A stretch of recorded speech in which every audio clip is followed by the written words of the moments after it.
¿Serías capaz de usar a tus propios hijos de coartada para ser infiel? Porque mi esposa simplemente lo hizo. Antes de pasar a la historia, si te gustan nuestras crónicas, suscríbete ahora mismo y dale clic a ese botón de like. Todo empezó a principios de los años 2000.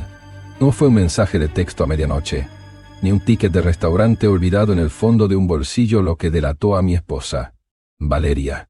Fue la simple, fría e irrefutable matemática de un tablero de auto. Teníamos 2 hijos, uno de 4 y otro de 6 años.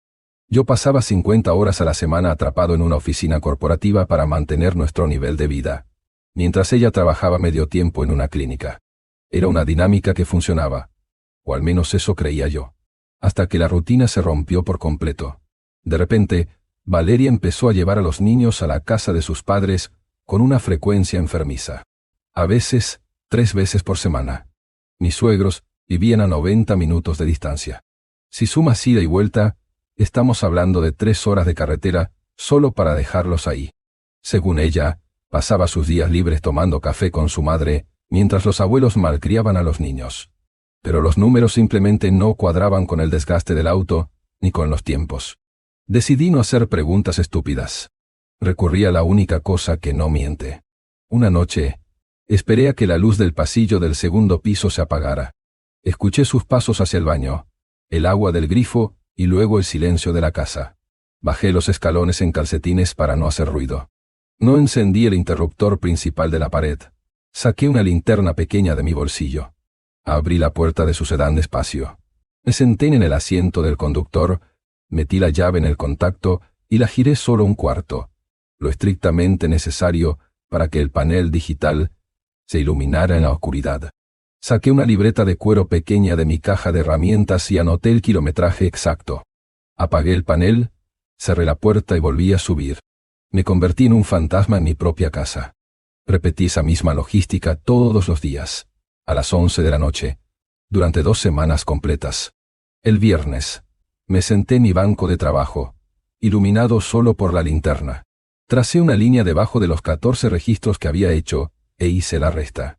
650 kilómetros extra, 650 kilómetros fantasma, que no se justificaban con las rutas al supermercado, ni con las visitas a la clínica, ni con los viajes a casa de sus padres. Estaba yendo a otro lugar. A la mañana siguiente, preparé el desayuno. Le serví una taza de café. Caminé alrededor de la isla de la cocina y me apoyé en la barra, bloqueando físicamente su salida hacia el pasillo. «Valeria, ¿los niños no se están cansando de ir tanto a la casa de tus padres?», le pregunté, manteniendo un tono casual, observando cómo le ponía azúcar a su taza. «No es para tanto», respondió ella de inmediato. Ni siquiera levantó la vista. Se concentró de repente en limpiar una mancha inexistente en la encimera. «Solo vamos a veces. Lo hago para que no te molesten mientras trabajas en tus proyectos y puedas descansar cuando llegas de la oficina». Esa fue su defensa. Usar mi propio cansancio laboral como escudo para ocultar su logística. No dije nada más. Asentí con la cabeza. Tomé mi café y me fui a trabajar. El quiebre ocurrió ese mismo martes. Llegué del trabajo a las 4 de la tarde, un par de horas antes de lo habitual. La casa estaba vacía. Fui directo a la oficina de la planta baja, donde teníamos la pesada computadora de escritorio que compartía toda la familia. Abrí la gaveta de madera del escritorio, buscando la póliza física del seguro de vida. Tuve que sacar un montón de facturas de luz y agua acumuladas. Al fondo del cajón, pegado a un manual de instrucciones, lo vi.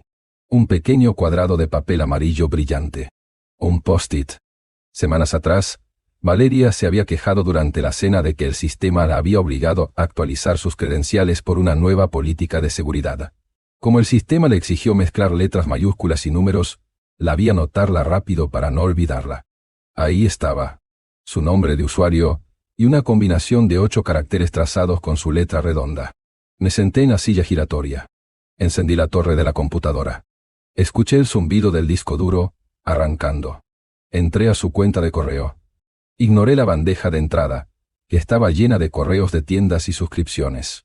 Hice clic directamente en la bandeja de correos enviados. Había una cadena de decenas de mensajes largos y detallados. Abrí el primer mensaje de la lista. Valeria le confesaba a su amiga, sin ningún tipo de filtro, que seguía viéndose con Roberto, su exnovio de la preparatoria. En el segundo correo, le detallaba paso a paso su sistema operativo. Empacaba a nuestros hijos de 4 y 6 años, manejaba hasta la casa de sus padres y los tiraba ahí. Luego, conducía hasta un restaurante en las afueras, almorzaba con este sujeto y se encerraban en la habitación de un motel barato de carretera durante 3 horas. Finalmente, regresaba a recoger a los niños y volvía a casa para servirme la cena. Esa era la explicación de los kilómetros fantasma. Seguí bajando en la cadena de mensajes. El tercer correo fue el que me hizo apoyar los codos en el escritorio y apretar la mandíbula. Valeria no solo relataba la aventura. Le escribía a su amiga mofándose, con un nivel de veneno y superioridad asqueroso, del aspecto físico de la esposa de Roberto. Se burlaba cruelmente de que la pobre mujer había subido de peso después de tener a sus hijos. Escribió, letra por letra, que Roberto se quejaba del cuerpo de su esposa en la cama del motel y que le agradecía a Valeria por seguir estando perfecta para él. Me quedé mirando la pantalla. Mi esposa, la mujer que usaba a mis suegros de niñeros gratuitos, que metía mi auto en moteles de paso, tenía la audacia de humillar el cuerpo de una mujer inocente que probablemente estaba en su casa cuidando a los hijos de ese parásito. Miré el reloj de la pared. Eran las 5 de la tarde. Faltaba 1 hora para que ella llegara con los niños. Encendí la vieja impresora que teníamos debajo del escritorio. Empecé a mandar a imprimir cada correo.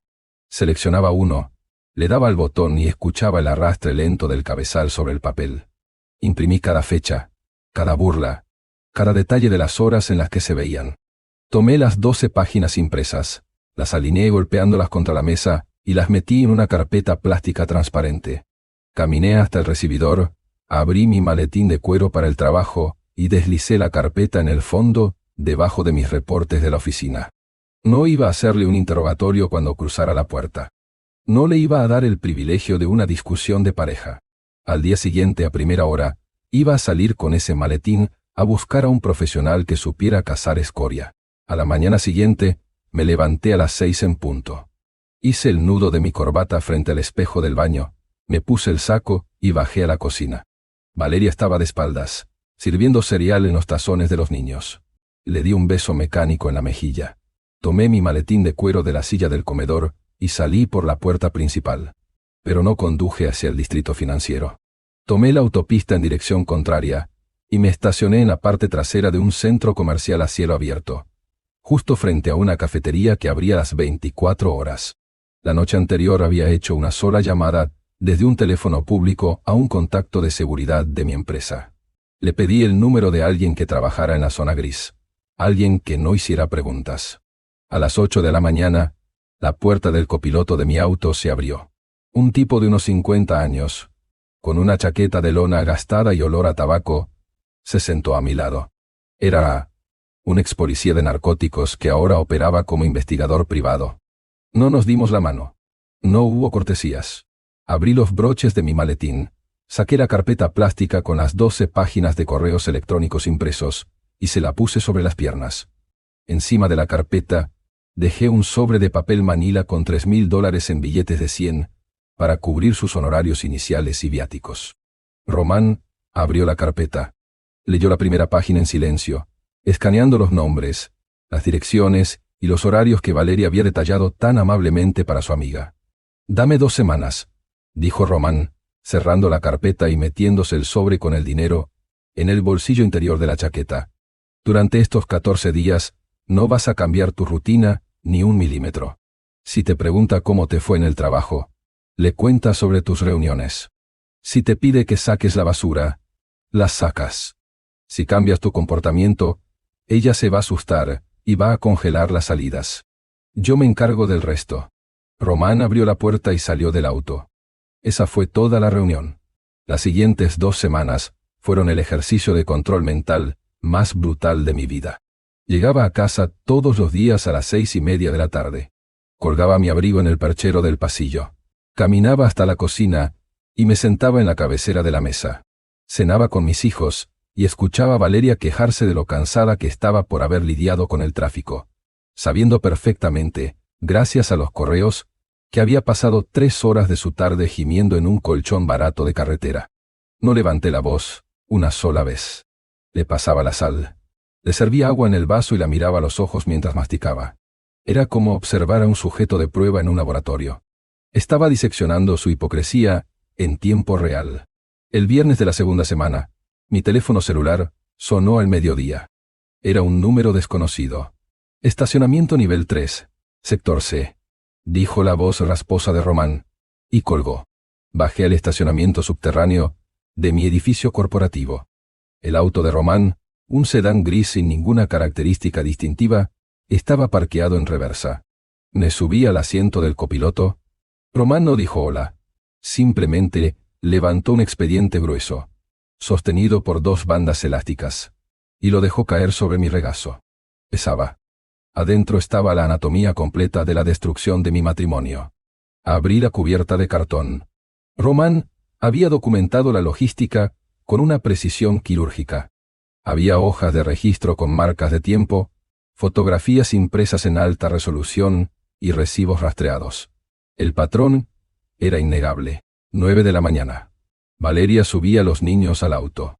10:30. Los dejaba en la casa de mis suegros. 11:15. El auto de Valeria y un sedán negro se estacionaban en paralelo en un restaurante de mariscos a las afueras de los límites del condado. Almorzaban rápido. 12:30 del mediodía.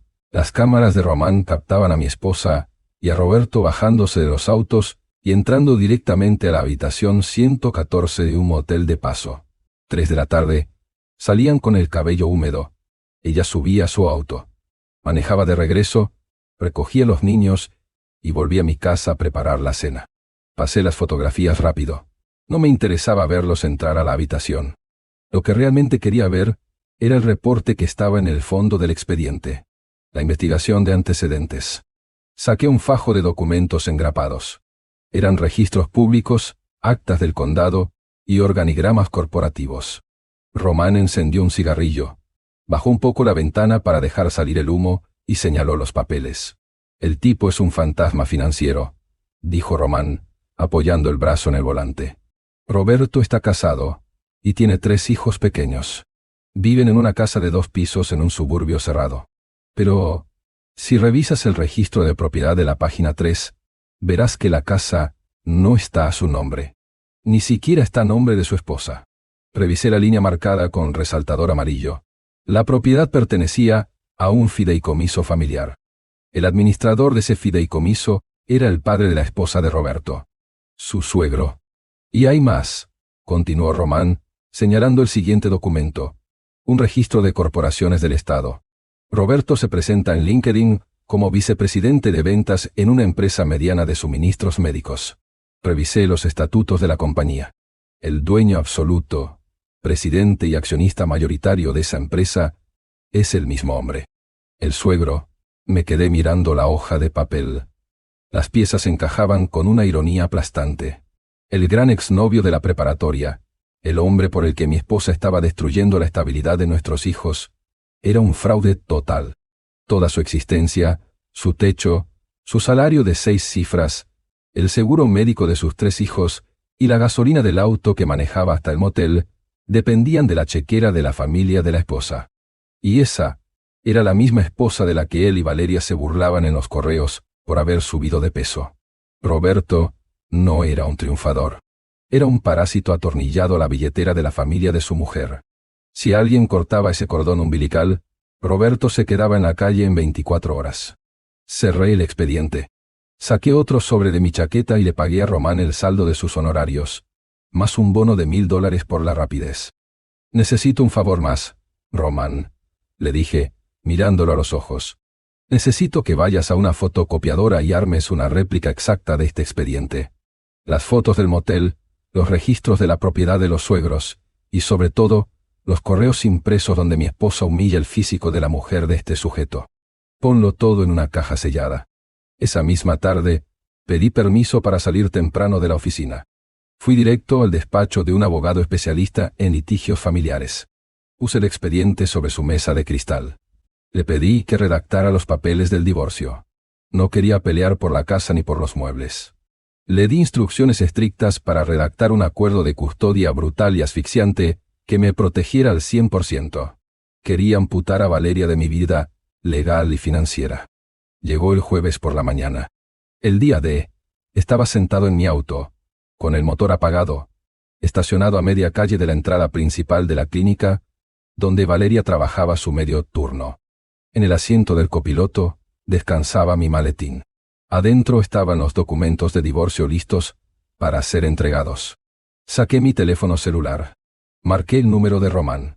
«Estoy en posición», le dije, mirando fijamente la puerta de cristal de la clínica.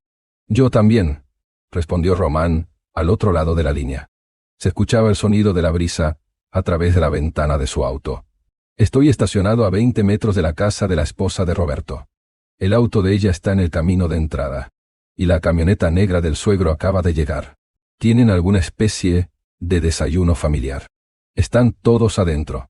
Apreté el volante con la mano izquierda, sintiendo el cuero frío bajo mis dedos. Era el momento exacto. «Sincroniza los relojes, Román», ordené. «Suelta la bomba». Colgué el teléfono con Román y salí del auto. Caminé hacia la entrada de la clínica con mi maletín. El aire acondicionado del vestíbulo me golpeó la cara. Valeria estaba detrás del mostrador de recepción, revisando unos expedientes médicos. Llevaba su uniforme impecable. Cuando escuchó mis pasos sobre el linóleo, levantó la vista. Su expresión pasó de la confusión a una sonrisa nerviosa. Era la primera vez en casi 10 años de matrimonio que yo me aparecía en su trabajo sin avisar. Me detuve frente al mostrador. No le devolví la sonrisa. Abrí los broches metálicos de mi maletín. Saqué un sobre manila grueso, sellado, y lo deslicé sobre la superficie fría hasta que tocó sus manos. «¿Qué es esto?», preguntó ella, bajando la voz para que las enfermeras del fondo no escucharan. «Las consecuencias», respondí, mirándola a los ojos con la misma frialdad con la que ella me servía la cena después del motel. «Tu copia de las pruebas está adentro. Mi abogado te contactará esta tarde. Si intentas ir a la casa hoy, llamaré a la policía». Me di media vuelta antes de que pudiera abrir la boca. Caminé hacia la salida, empujando las puertas de cristal. Mientras caminaba hacia mi auto, mi teléfono vibró en el bolsillo de mi chaqueta. Era un mensaje de texto de Román. Solo tenía 2 palabras. «Paquete entregado».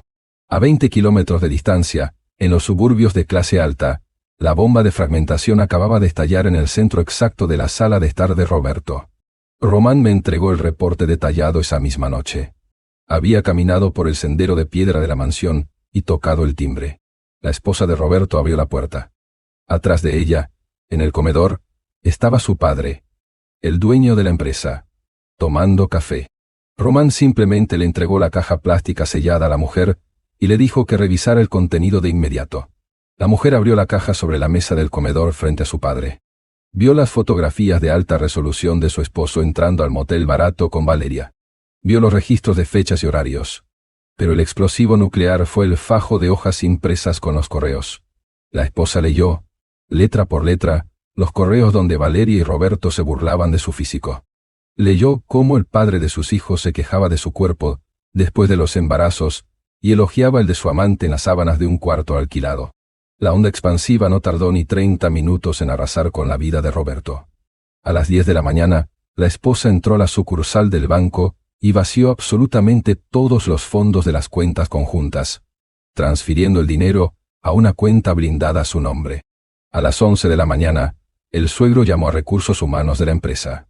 Desactivaron la tarjeta de acceso corporativo de Roberto y cancelaron su seguro médico familiar. Lo despidió por teléfono, sin indemnización y con causa justificada, dejándolo desempleado en un lapso de 5 minutos. A la 1 de la tarde, Roberto llegó a la mansión exigiendo explicaciones. No alcanzó a pasar de la entrada principal. El hermano mayor de su esposa, que había llegado al enterarse de la situación, lo interceptó en el camino de cemento. No hubo discusión. El cuñado le rompió la nariz de un solo golpe en la cara, dejándolo sangrando en el asfalto. Luego los guardias de la comunidad privada lo escoltaron hacia la salida. En menos de 24 horas, esta basura había perdido su trabajo de 6 cifras. Su casa de lujo, sus ahorros y a su familia.